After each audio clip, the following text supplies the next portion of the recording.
like play with these like little tiny muscles that you never thought you had. And you'll be amazed when those start stimulating how much easier your core lifts become, right? Yeah. Yes. No, I think I think a lot of bodybuilders also neglect their glutes like fucking crazy. Like I don't even think they know how to fire them. Nope. Like I'm not speaking from some like up on my throne. I have problems too. I also had a hip surgery where I have a fucking hip replacement almost. I have a hip resurfacing on my right side. So like my glute doesn't fire properly. Regardless, I have to be very conscious of it when I'm training, right? So I have to make things work. But like these guys just like come in like more, they lay on the track and fucking I'll massage my leg with the Theragun and then I'm just ready to go. It's like, motherfucker, when I do legs, I'm there for an hour before I start. Yeah. I'm fucking working myself into a sweat and into like a fucking being able to be pliable enough to do the work I want to do. Yeah. I'm there for an hour to get ready for an hour. Like, and if you're not doing that, like you're probably young as shit, don't give a fuck. Your body just fucking moves like no matter what, which is fantastic. It's fantastic. But like as you get older, you start to realize like, man, like the littlest twinge could be the end of me. Yeah. The littlest twinge could be my hamstring popping, could be my ACL going, whatever the fuck it could be. Like I tweak, I twist, bang, I'm gone. You know what I mean? Or it's like any of these little twists, like I want to eliminate that as much as possible. But I think a lot of guys, if they were adopting this idea when they were younger, would see more longevity as opposed to like, I hammered the fuck out of myself. I got to this point. Now I have to start taking care of myself. It's like, well, imagine how you'd be if you didn't have to just take care of yourself. You were still growing. Yeah. Right. Like, you know what I mean? It's just that's like, a big deal. But like getting people to think like that, even athletes, like it's like I'm sure it's fucking impossible because they just want like now.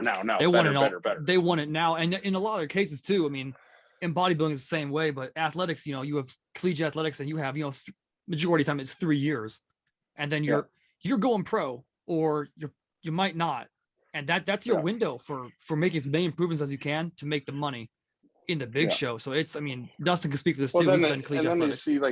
You see when if they do turn pro, that's a whole another beast. Cause like, I know a lot of pro athletes, I know a good amount, and I've been lucky enough to be treated by a lot of good doctors and a lot of good therapists. And it's like, you see, like, that's when the money grab starts because like, you want to make that team again. Like, cause not everybody's like Odell Beckham or LeBron James. You know what I mean? Like not everybody's this guy. So it's not just a given that you're just, you're on. It's like, most of the people don't hear about, they're just trying to make a roster.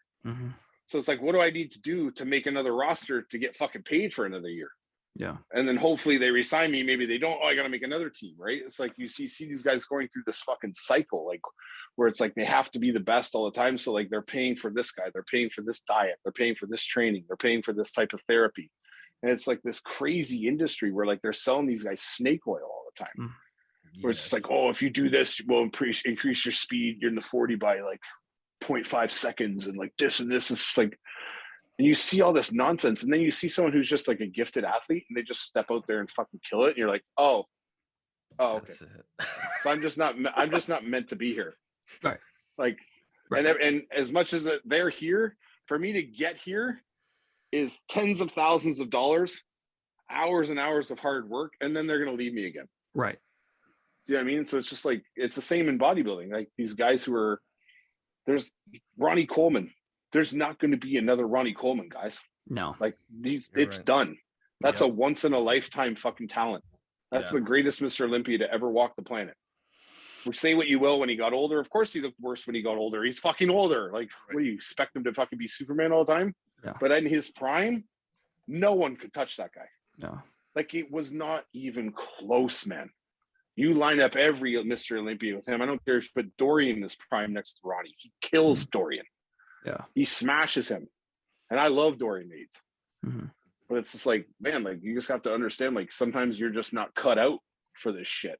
And sometimes it's like, okay, it's okay that you're not going to be LeBron James or this guy at the top of the sport, but you still love it. You do it, right? But all these guys that happens to them and they get so discouraged, they shut it the fuck down.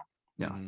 And then they're on to being that guy like, oh, I could have done it, but I had fucking kids or, things with my wife. And yeah, right, buddy.